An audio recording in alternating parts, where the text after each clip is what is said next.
Donc, bonsoir tout le monde, la séance du 5 juillet 2022, mardi soir. Voiture de l'Assemblée. Je propose l'ouverture, M. Michel Forgette.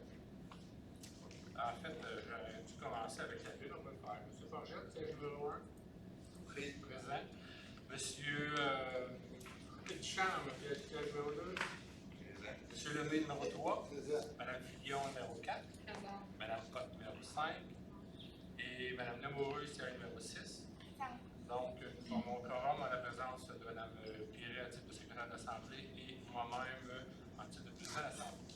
Donc, le point numéro 2, adoption de l'ordre du jour. Il y a un ajout qui a été fait au VARIA, donc, initialement, là, pour ceux qui ne savaient pas, quand j'ai fait notre révision de PV, il y a un ajout point du VARIA. Il propose l'ordre du jour avec l'ajout au VARIA en cadre ouvert. Mme Sophie Lamoureux. Quelqu'un est contre? D'accord. D'accord, des contre? D'accord. OK. Numéro 3, adoption des procès-verbaux de la réunion du 7 juin. Est-ce que vous avez fait la lecture et les coquilles? Tout est beau. Tout est beau, donc quelqu'un pour en proposer l'adoption. M. Duchamp. Est-ce que quelqu'un est contre? Adopté à l'unanimité. Pour vous dire des conseillers, en fait, dans les semaines qui s'en viennent, donc le retour du festival Western, et puis avant notre prochaine assemblée, parce que l'assemblée du mois d'août n'est pas le premier mardi du mois, mais le deuxième mardi du mois, et nous allons donc avoir passé aussi à travers le festival de la Twist. Alors, on vous souhaite bon festival. Est-ce que dans les élus, il y a un petit mot à donner? Rien à dire. Alors, on poursuit avec 5. Adoption des dépenses. C'est un montant de 406 093,25 pour les dépenses courantes autorisées par le règlement 351-21 et un montant de 196 239,93 pour la fin du mois. Qui propose? Propose. M. Lemay. Est-ce que quelqu'un est contre? Adopté à l'unanimité. Et on en arrive à la première période de questions. C'est une période de questions qui dure 15 minutes pour la première, avec un temps pour la deuxième unité. Est-ce qu'il y a des questions dans la salle? S'il y a des questions, on vous demande de vous lever, allez vous présenter au micro, s'il vous plaît. Bonsoir, Mario Marquis. Le comité du parcours LJP, c'est possible d'avoir les dates des réunions du comité? Vous devriez vous faire avoir une communication qui va vous être envoyée. Il devrait y en avoir une le 13 qui s'en vient. Donc, vous allez être invité à participer, de même que les propriétaires. Parfait, merci. Bienvenue.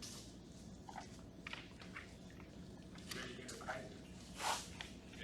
Donc, le 13 juillet. D'accord. D'autres questions? Il y a une deuxième période de questions. Alors, si c'est tout pour l'instant, on va poursuivre. Affaire nouvelle est commencée. Le point 7.1.1.1. C'est un avis de motion numéro 2207-16AM. Donc, c'est un règlement numéro 372-22 pour décréter une dépense de 215 000 et un emprunt de 215 000 pour l'acquisition d'une rétrocaveuse usagée de l'année 2021 ou plus. Donc, on est très spécifique dans ce qu'on veut. Qui dépose l'avis de motion? M. Forgette. Ensuite, la suite, oui, c'est le point 7.1.1.2, qui est le dépôt du premier projet, donc règlement numéro 372-22, qui décrète une dépense de 215 000 et un emprunt de 215 000 pour l'acquisition d'une rétrocaveuse usagée. Qui dépose le premier projet de règlement? Madame Mélanie Hott. Ensuite, le point 7.1.3, c'est un avis de motion numéro 2207-17AM, règlement numéro 373-22, modifiant le règlement 353-21 sur le zonage. Qui dépose l'avis de motion? Madame Sophie Lamoureux. Ensuite, le point 7.1.1.4, dépôt du premier projet, règlement numéro 373-22, modifiant le règlement 353-21 sur le zonage. Qui dépose le premier projet de règlement? Donc, Madame Véronique Fillon. On suit avec, dans la réglementation, le point 7.1.2.1, règlement numéro 303-17-4, relatif aux limites de vitesse dans certaines routes de la municipalité. Donc, les limites de vitesse sont revues dans plusieurs rues urbaines, ça va passer à 30. Grosse différence dans le secteur rural, c'est surtout sur le Saint-Louis, le rang Saint-Louis qui va être 50 maintenant tout le long. Est-ce que quelqu'un propose? Monsieur Réal Ducharme. Est-ce que quelqu'un est contre?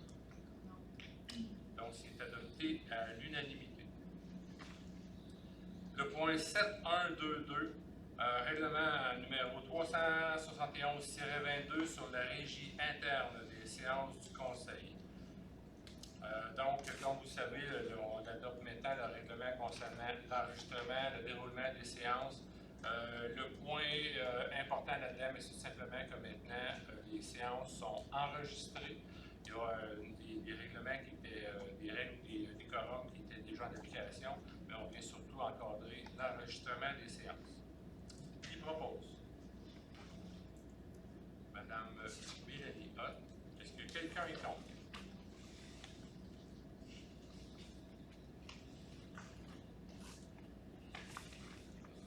Ensuite, on s'en va à l'administration, le point 7.2.1.1. C'est une demande d'appui au regroupement de protection des lacs et de la Petite Nation.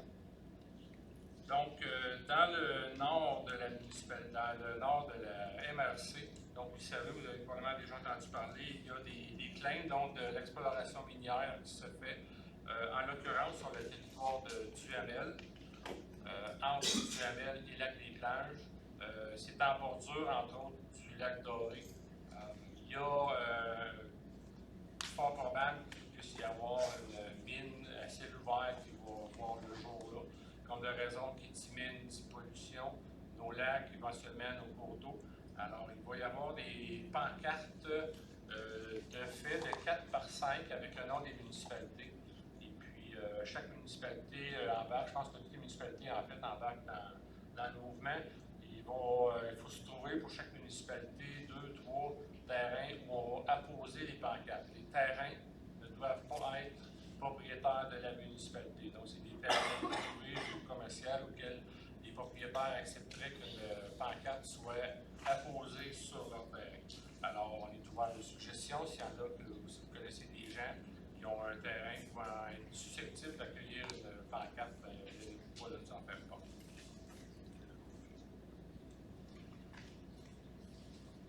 Ensuite, excuse-moi.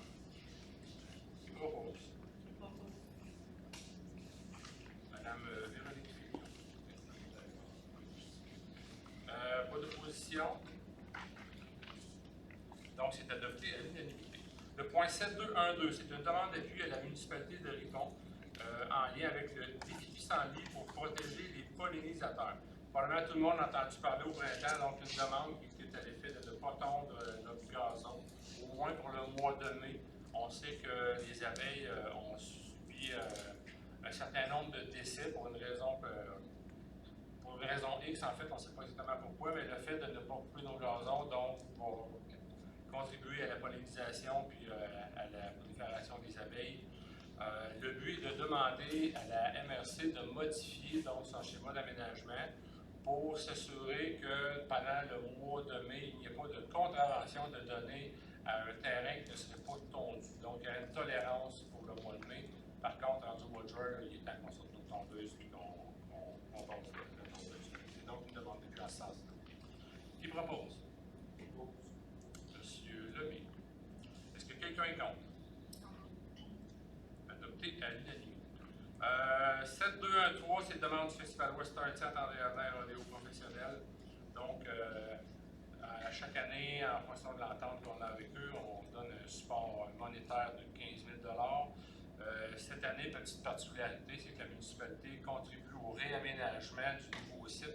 Alors, il va y avoir une facturation. On ne déduira pas du 15 000, par contre, le 15 000 est donné, mais il y a une facturation qui va être faite au Festival Western. Tout ça, c'est dans un but vraiment d'esprit comptable là, pour leur public. Qui propose? Monsieur Ducharme. Est-ce que quelqu'un est contre? Donc, adopté à l'unanimité.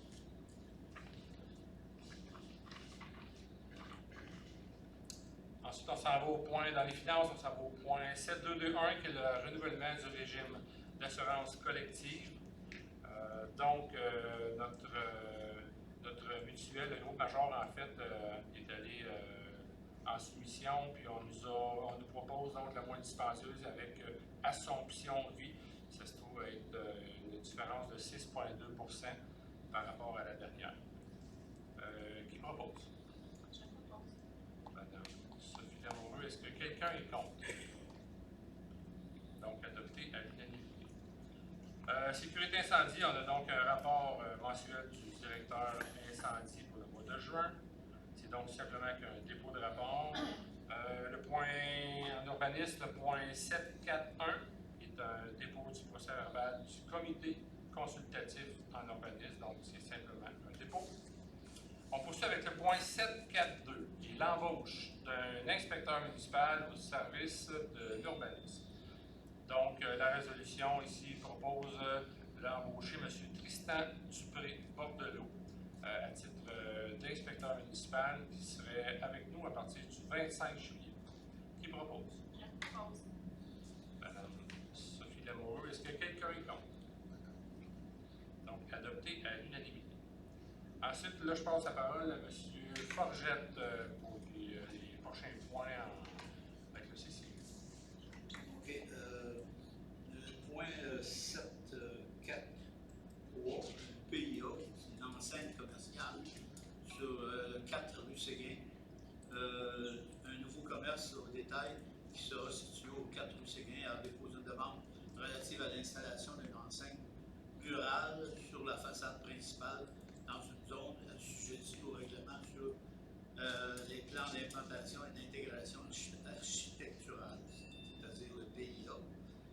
L'enseigne est conforme aux normes décrites par le règlement et que le projet d'affichage est conforme aux objectifs et aux critères du règlement, le niveau des critères et des formes couleurs, l'éclairage et les matériaux de l'enseigne.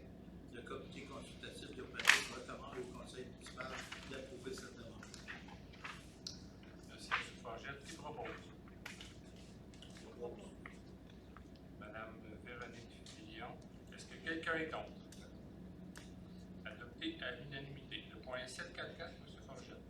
Le deuxième point, un autre PIA, revêtement extérieur et galerie, 25 rue Saint-André, que le propriétaire d'un bâtiment résidentiel situé au 25 rue Saint-André dans une zone assujettie au PIA a déposé une demande visant à changer le revêtement extérieur du bâtiment ainsi qu'à rénover sa galerie d'avant. Tout est conforme aux normes. Le projet est conforme aux objectifs et aux critères. Le comité consultatif en urbanisme recommande au conseil municipal d'approuver cette demande. Merci, M. Forgette. Qui propose? Madame Mélanie Hott. Est-ce que quelqu'un est contre? Donc, c'est adopté à l'unanimité. Merci, M. Forgette. Ensuite, travaux publics. Le point 751, c'est le programme d'aide à la voirie locale. Donc, c'est dans le but de présenter une demande d'aide financière pour les travaux admissibles. Donc, c'est simplement c'est pour une utilisation. Qui propose? Je propose. Mais je crois que vous avez manqué le point 7.4. J'ai manqué un point? Voilà, Ah, oui, je m'excuse. Ben, on peut-tu. Non, je vais y revenir. Je ne choisirai pas le déroulé. Effectivement. effectivement. Non, je suis revenu en arrière, j'ai manqué ma chose. Excuse, Michel, M. Forgette, je vous redonne la parole. Alors, c'est encore une fois un autre PIA. Enseigne au 52 rue principale, suivi discussion de la résolution. Alors, que la condition d'autorisation de la demande PIA pour l'affichage de l'établissement commercial situé au 52 rue principale consiste à retirer l'enseigne affichage d'établissement voisin du 1 rue Saint-François-Xavier, considérant que l'enseigne du 1 Saint-François-Xavier bénéficie d'une tolérance depuis quelques années qui permet au commerce d'être visible depuis la rue principale, que le comité consultatif d'urbanisme recommande au conseil municipal d'amender la résolution afin de tolérer l'enseigne existante conditionnelle à une clarification du message de l'enseigne sans changer les matériaux et les dimensions de celle-ci et au terme de la résolution numéro 2206-10. C'est suivi. Merci, M. Forgette. Qui propose? Je propose. Alors, c'est recommandé. Sophie Lamoureux, est-ce que quelqu'un est contre? Bon, alors, merci beaucoup de m'avoir amené à l'ordre en passant, parce que je vais rester au second. Donc, mon réunion de travaux publics, c'est une demande d'aide de la police locale en fonction des travaux planifiés. Je ne vais pas donner cette petite information-là, fait que c'est juste que c'est des travaux qui sont planifiés à faire éventuellement, donc c'est une demande de subvention en ce sens-là pour le programme d'aide de la police locale. Qui propose? Madame Sophie Lamoureux, merci. Est-ce que quelqu'un est contre? Adopté à l'unanimité. Le point 752, offre de services professionnels, c'est le devis d'appel d'offres pour la vidange, déshydratation et disposition des bouts des étangs aérés. Donc, c'est un service d'accompagnement pour nous diriger vers les travaux finaux. C'est au montant de. C'est la firme Bruiser qui va s'occuper de nous guider là-dedans dans les devis. C'est un montant de 7 550 $ plus taxes applicables. Qui propose? Charles. Est-ce que quelqu'un est contre? C'est adopté à l'unanimité. En loisir, le point 761, c'est un offre de service de la compagnie Simco. C'est dans le but d'ajouter une ventilation locale technique à l'aréna Stéphane Richer. Ça se trouve dans la salle des compresseurs où il y a la partie ammoniaque. Donc, nous ne rencontrons pas le code B52 du bâtiment, à savoir si jamais il devait y avoir une fuite ou des versements en ammoniaque, on n'a pas la ventilation nécessaire pour sécuriser les autres pièces alentours. Donc, c'est un montant de 21 730 $ pour faire installer une ventilation reliée au système d'alarme, donc détecteur d'ammoniaque, qui va enclencher si jamais à un moment donné on dépasse un nombre de ppm, de particules par million de trous. Qui propose? Je propose. Madame Véronique Fillon. Est-ce que quelqu'un est contre? Adopté à l'unanimité. Le point 762, embauche d'employés saisonniers au service de l'animation culturelle, loisirs et sports. Donc, en lien avec nos sauveteurs et notre camp de jour, il y a une liste de jeunes, si je peux dire, à mettre sous salaire. Fait que là, on a retrouvé, vous avez probablement vu dans le Noël, la très grande majorité des personnes qui sont participants au camp de jour, puis au moniteur et les sauveteurs. Qui propose? Monsieur Forgette. Est-ce que quelqu'un est contre? Je veux maintenant apporter une spécification parce qu'il y avait dans l'Avelinois, on pouvait voir un visage que les gens ont retenu qui se trouve à être la fille de notre conseillère Mélanie Hott. Sa fille va poursuivre au camp de jour en tant que bénévole. On s'entend, elle n'aura pas de salaire. On veut spécifier que les gens ont vu sa photo, il y a eu du questionnement et il va strictement à titre de bénévole. Elle n'aura pas de salaire de la municipalité en lien avec ce qu'elle va apporter comme aide. Ceci étant dit, on revient maintenant au point 8, Varia, qui est un ajout. En fait, on entérine la location d'une remorque pour le contrôle des odeurs pour les étangs aérés. Nos étangs sont relativement saturés. On se rend compte que les années passent et les odeurs augmentent, donc les habitants habitations à proximité subissent, si je peux dire, un fait désagréable. Alors, le même procédé qu'on avait l'année dernière, pour ceux qui s'en vont sur la rue du Ruisseau, qui regardent où ce que les allées, on pense qu'il y a un feu ou un petit feu de camp, quelque chose, on voit un genre de brume. C'est des aérateurs qui laissent aller un genre de neutralisant pour les odeurs. C'est un coût de 672 par semaine pour un minimum de 14 semaines. Qui propose? Donc, M. Marc Lemay, est-ce que quelqu'un est contre? Adopté à l'unanimité. Et on arrive au point 9, à la deuxième période de questions. Est-ce qu'il y a des questions dans la salle?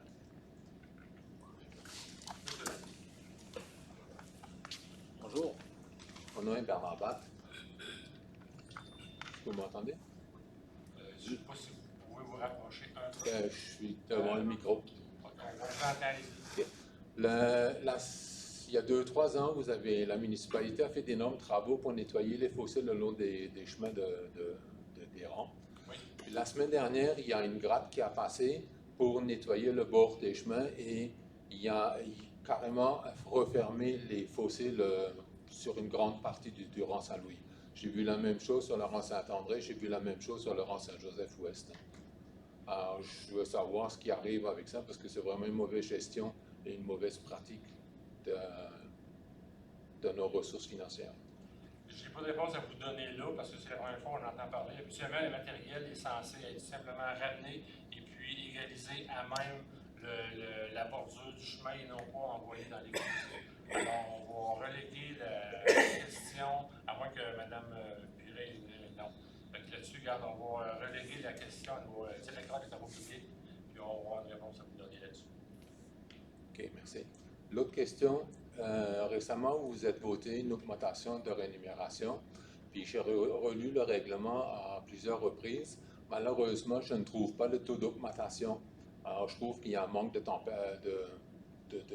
transparence quand on lit le document. Puis j'aimerais savoir, c'est quoi le taux d'augmentation que vous vous êtes accordé cette année? Le taux en pourcentage? Oui. 7 OK. Puisque à l'avenir, est-ce que le taux d'augmentation peut être marqué dans le règlement? Oui, c'est ça à discuter entre les élus, savoir si on veut le mettre. On n'est pas obligé de le mettre. Ce sera une question de transparence. Oui. Madame la directrice générale vous fait part que les rémunérations sont affichées à chaque année sur notre site web. OK. Transparence. Parfait. J'ai regardé le nombre le ratio de conseil municipal extraordinaire versus ordinaire en 2021. Puis, il y a eu 18 séances de conseil municipal extraordinaire dans cette année. Comment ça se fait qu'il y a autant de conseils municipaux extraordinaires? Qu'est-ce qui peut justifier ce nombre? C'est au gré des urgences. Ça peut être pour passer un règlement d'emprunt, ça peut être pour différents sujets. C'est pas dans un but de non-transparence, c'est en fonction des urgences des dossiers, tout simplement. OK. C'est toujours public. J'ai déjà posé la question dans le passé par rapport au registre des plaintes. Oui. C'est comment est-ce qu'on dépose une plainte à la municipalité, comment est-ce qu'elle est enregistrée, comment est-ce qu'elle est traitée, c'est comment est-ce qu'on peut s'assurer du suivi.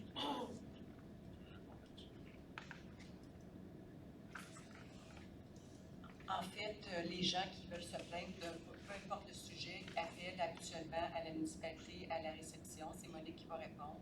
Puis, elle commence un registre pour chaque type de plainte. Donc, si vous vous plaignez, exemple, sur le déneigement, bien, il y a un registre plainte sur le déneigement, puis elle prend votre nom et votre numéro de téléphone, la date de la plainte.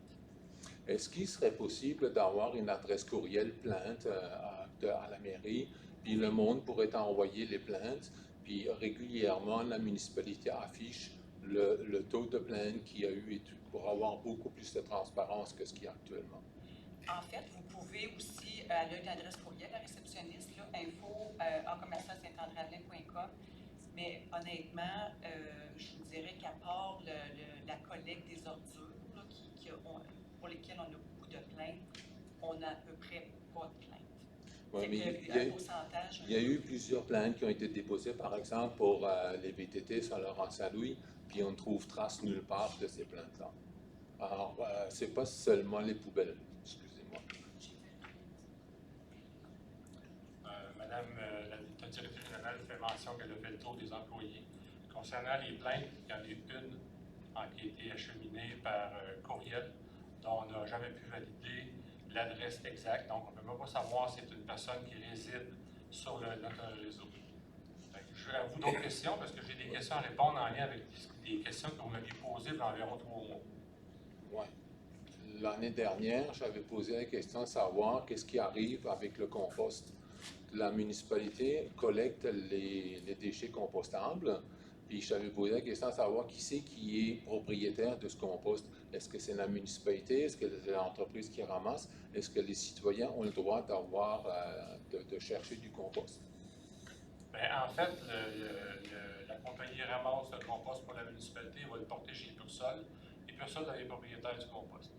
Par contre, ce printemps, si vous avez peut-être manqué dans nos réseaux sociaux, il y a eu une journée porte ouverte à l'éco-centre où les gens pouvaient aller chercher du compost.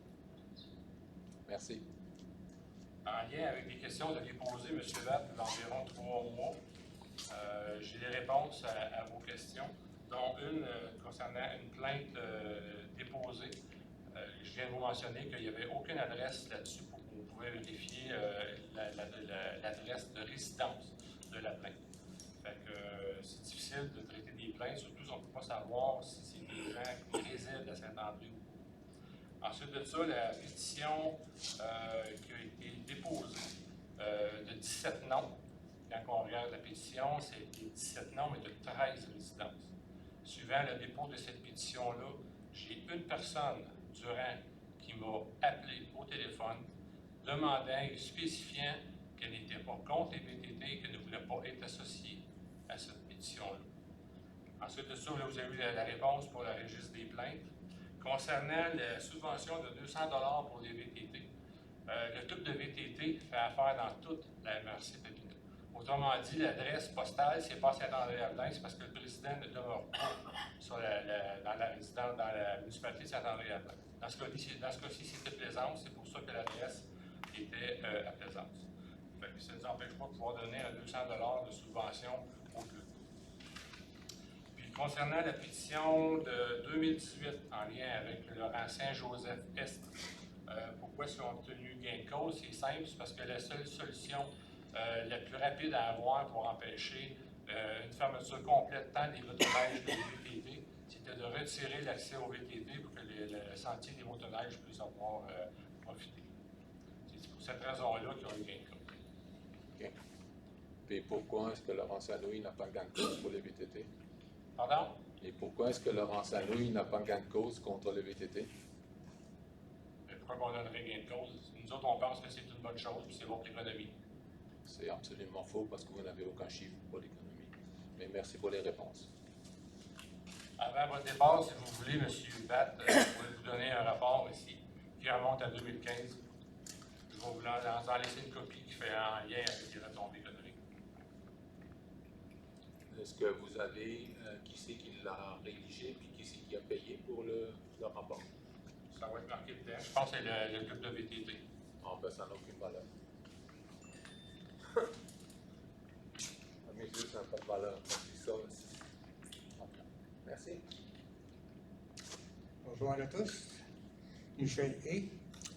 Je n'avais pas l'intention de vous importuner ce soir, là, mais je m'étais levé le matin de bonne heure, bon pied, de bonne heure, jusqu'à temps que j'ai un appel comme quoi on s'était fait voler les mangeoires d'oiseaux. Il est ouvert le micro, là, il est pas là. Oh, oui, on Ouais, ok. Et je trouve ça bien malheureux, là, parce que depuis un certain temps, ben, vous êtes au courant certainement, là, c'est l'enfer. Moi, je me demande, des jeunes policiers là, qui patrouillent, s'ils patrouillaient de 6 heures à 2 heures, hein, je pense que ça éviterait beaucoup de ces problèmes-là. Quand vous dites 6 heures à 2 heures, c'est 6 heures à 2 heures dans la nuit. Ben, 6 heures le soir, à 2 heures le matin. De toute façon, quand ils vont rentrer l'entrée policier, ils vont travailler ces chiffres, ça fait que ça va les habituer. Juste spécifier quand même que c'est une entente, c'est un contrat qu'on a avec la Oui, Sûreté, oui, je comprends. avec la Sûreté du Québec pour qu'on nous fournisse les cadets. Par contre, oui, ils peuvent être un peu flexibles dans l'horaire, mais de là, les faire travailler de nuit, on peut faire la demande, mais j'ai des gros doutes qu'on obtienne Mais des il choses faut aller là-dessus. travailler ce soir un peu, toi. Ils font une partie des soirées. Et ils ne peuvent pas être partout, puis ils ne peuvent pas être là tout le temps non plus. Mais oui, on a eu vent aujourd'hui que l'ensemble des cabanes oiseaux dans le sentier des oiseaux s'est fait voler. Parce que là, j'ai fait la fabrication d'un petit un accueil. On va l'installer cette semaine probablement. Mais s'il n'y a pas de surveillance, ils vont le démolir plus vite que moi je l'ai construit. Je vois ça avec vous, monsieur. Il faudrait avoir des caméras partout. Partout. On ne peut pas en avoir partout, malheureusement. Non, mais ça serait bon de commencer à en avoir, au moins. C'est aussi frustrant parce qu'il faut travailler là-dessus en tant que bénévole. La municipalité fait son possible pour les entretenir puis avoir de beaux sentiers. Puis là, ben, on se rend compte qu'après un certain nombre d'années au niveau, on se fait massacrer de même par quelques individus. C'est très frustrant. Puis, tu sais, c'est pour ça que je me dis, peut-être que vous autres, vous pourriez engager quelqu'un, un jeune retraité, pas un vieux retraité comme moi, mais un jeune retraité, qui pourrait patrouiller les soirs. C'est ça que ça prend. La police provinciale, c'est pas sur elle. Là. Pour venir chercher 400 000 $, oui. Et pour donner le service, ils ne sont pas là. Ça fait 4 ans, 5 ans, 6 ans qu'ils même 10 ans. Oui, mais regarde, on prend note, on va en faire part à la Sûreté du Québec, on va faire part au cadet. Oui, c'est bon de faire un rapport, mais je veux dire, il ne faut pas se fier sur eux pour couvrir. Ils vont venir faire un tour une fois par semaine. Si vous apportez une suggestion, elle peut être étudiée. Par contre, on s'entend que là, ce que vous proposez, c'est des cieux supplémentaires. Ouais. On ne pourra pas demander à qui que ce soit de faire des interventions. Même les cadets de la Sûreté du Québec ne peuvent pas faire d'intervention. Non, ça ne sera pas une intervention, mais s'ils savent qu'il y a quelqu'un qui surveille, tout de suite là, ça va calmer les choses énormément. En tout cas, selon moi. On prend note, on essaie de trouver une solution, mais malheureusement, les solutions miracles sont relativement difficiles. Mais Il doit en avoir une. Merci. Cette membre du conseil, est-ce qu'il y a d'autres questions? Ouais. Mario Marquis. J'ai une petite question concernant l'aménagement qui a été fait au jeu d'eau. Oui. Il y a eu un message qui disait qu'il y avait eu un don de fait par la Commission des parcs loisirs et parcs sports. Et après ça, vous avez corrigé le tir en disant non, c'est la municipalité qui. On peut avoir un petit peu d'éclaircissement là-dessus? En fait, l'éclaircissement est fait qu'il y a eu une mauvaise interprétation, puis il y a eu un mauvais message qui a été passé. La commission de l'OBNL, qui est la commission de sport, loisirs et parcs, là, plusieurs années, avait initié cette possibilité de mettre des pierres. Ils ont émis donc l'idée. Là, je n'embarquerai pas dans les détails là, parce que c'est passé différentes choses, mais ils n'ont pas contribué. Il y a eu une interprétation pour qu'ils avaient fait un don, mais ils n'ont pas contribué. Là où était le message, il s'était erroné un peu, c'est que quand on fait notre budget annuel, dans le cas de la CSLP, on est prêt à attribuer un montant moyennant qu'ils vont mettre un montant. Puis, étant donné qu'il n'y avait pas le montant, donc raison COVID, pas de bingo et compagnie, bien, ils ont demandé s'ils pouvaient quand même utiliser le montant qu'on leur avait réservé pour les bières. Quand il est venu le temps de faire l'achat, ils demandaient à ce qu'on leur verse le chèque, puis que la facture leur soit envoyée. Fait qu'on s'est dit, bien là, on va regarder ça simple, que la compagnie nous envoie à la municipalité la facture, puis on va payer. Mais il y a eu une mauvaise interprétation, puis on a pensé à un moment donné que la CSLP avait donné des sous, puis c'est pas le cas du tout. Je ne sais pas si ça répond à votre question. Ouais, j'essaie juste de saisir un petit peu. Là. Si C'est je comme si comprends- la municipalité faisait un don à la commission En fait, et que la commission prend cet argent-là pour acheter les pierres. Mais là, vous n'avez pas fait le don, vous l'avez fait, mais... OK. Je vais me prendre vraiment le municipalité. OK. Dans un monde idéal, pas de COVID, le bingo ramasse des sous. Le bingo, la CSLP, puis là, ils vont répartir un peu les sous à certains endroits. Ça peut être avec la municipalité, ça peut être avec d'autres OBNS, ça peut être avec l'Église, ça peut être peu importe. Puis, généralement, qu'est-ce qui se passe? La municipalité va contribuer à valeur égale ou proche du montant qu'ils vont investir. Fait que s'il y aurait eu 5 000 à investir, bien, nous autres, on aurait eu 5 000 déjà de budgété, prêt à donner, ça fait des montants de 10 000. Fait qu'étant donné que la fin de l'année budgétaire approchait, ils ne voulaient pas voir ce montant-là juste comme pas être utilisé, bien, ils nous ont dit on peut utiliser le montant qui nous est réservé à la municipalité pour l'achat de pierres. Fait que donc, la CSLP, à cause de la COVID, n'avait pas de sous. Ils n'ont pas contribué, mais on a accepté de prendre cet argent-là pour l'achat de pierres. Je ne sais pas si c'est clair. Donc, c'est un don, mais c'était pas un don. Ben, c'est pas, OK. c'est pas un don, en fait. Non, c'est pas un don. OK. C'est juste ça que j'ai. Fait que eux autres qui n'ont rien acheté, c'est vous qui avez acheté. Exact. Tout à fait ça. Bon. Quand je suis pas clair dans mes explications, je vais Merci. D'autres questions?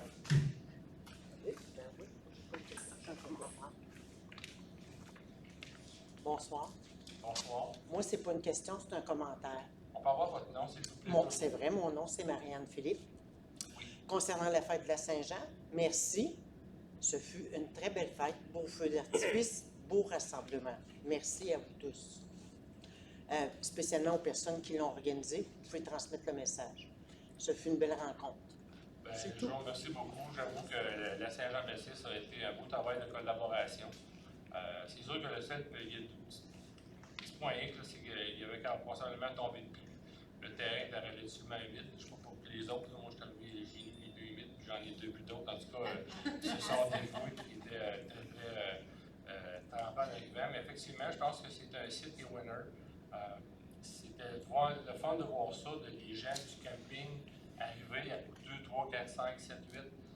Je pense que c'était une belle réussite. C'est notre deuxième fois qu'on le fait là. Puis c'est notre deuxième belle Saint-Jean. Je pense que la formule est bonne. C'est juste de l'entretenir qui l'a modifié. Mais les bénévoles de la municipalité ont vu nous voir. Merci pour les bons mots.